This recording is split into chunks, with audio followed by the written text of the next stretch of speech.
Hello guys, welcome back. Now in this session we are going to discuss about conditional expression. So let's look into the agenda. What are the topics we are going to cover in this session? So in this session we are going to start with a demo, and with the help of demo we will understand the use case of conditional expression. But prior to that I wanted to let you know one thing that is from the previous session. So let's look into that, then we will discuss about the conditional expression. In our previous session I have mentioned that you have to keep the count similar which exist over here. For example, we are having 3 users, so you should specify the same number of count. So instead of that, you can do one thing. You should specify the length, and over here you need to specify the list variable which we are going to pass. So here we should specify var all user list. So this way what will happen that it will count the length of this particular list which we are passing from here, and that value is being set over here. And what will happen, those number of count, this resource block gets iterated, and this is what I wanted to let you know.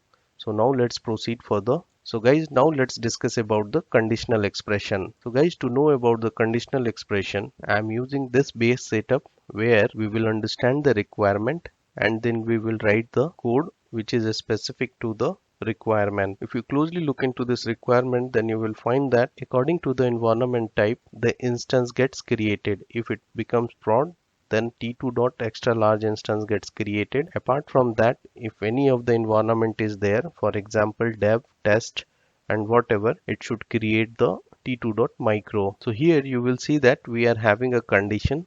So how we will achieve such kind of a scenario where we are having the condition, that we will achieve through the conditional expression. So let's write the code first and then we will understand the conditional expression. So the first step, we need to create the resource block, one for prod and one for dev. So let's write it, and I want it should be AWS instance. So here as usual we need to specify the keyword resource, and we will tell that AWS underscore instance, and we should specify the name of the resource block. I'm going to tell that it should be prod, and over here we need to specify the argument. So the first argument is the AMI, and over here I'm having the AMI handy, and this AMI is from the US West 2. So we should specify over here US West 2.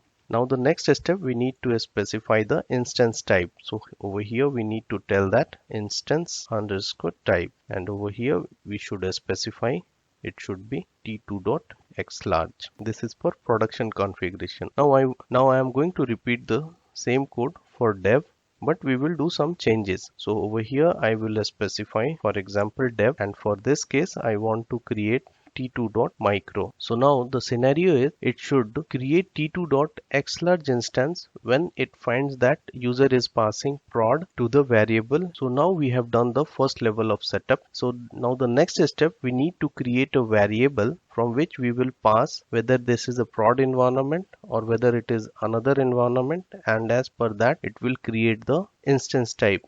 So how we can achieve that? So over here first we will specify the count equal to, and here I'm going to create a variable and I will tell that env. So that variable is called env, and over here it will check whether this variable is prod or not. So it will tell prod, and over here it will specify if it is a prod then one instance should be created, if it is not then it should be 0. Same is the case with this one. So over here we need to specify if it is dev then one instance of t2.micro should be created. So let's specify dev over here.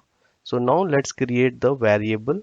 So how we can create the variable? We need to come over here. We will create a variables.tf file, and within that we need to specify variable, and I will tell that in, make sure that that is in double quotes, env, and over here we will tell that type equal to string. Now the next step, we need to create a tf var file. So let's create it. We will tell that terraform.tf vars enter, and from here we will specify the value env equal to, first we will check with prod and then we will check with dev. Save it. So now let's run it. So to run it we need to again go to the terminal, and from here we need to specify terraform init. Enter. So it has initialized the provider. Next we need to specify the Terraform plan. Enter, and let's look into the configuration. So now it has given us the plan. So let's look into this plan. So over here, if you will closely look into that, then you will find that it is going to create the t2.extra-large machine, t2.extra-large instance type. Why? Because we have a specified over here prod variable. We have a specified over here the prod. So let's pass dev, then let's look into that what it is creating. So first let's save it. Now let's run it again. Terraform plan, enter, and now it has given us the plan. If you will look into this, then you will find that it is going to create t2.micro because we have a specified dev. So how we are achieving this? We are achieving through the conditional expression. So you should remember the syntax of this conditional expression. It should be condition, and then there is a ternary operator we have to use. If it is true, then we need to specify the thing which we want to achieve.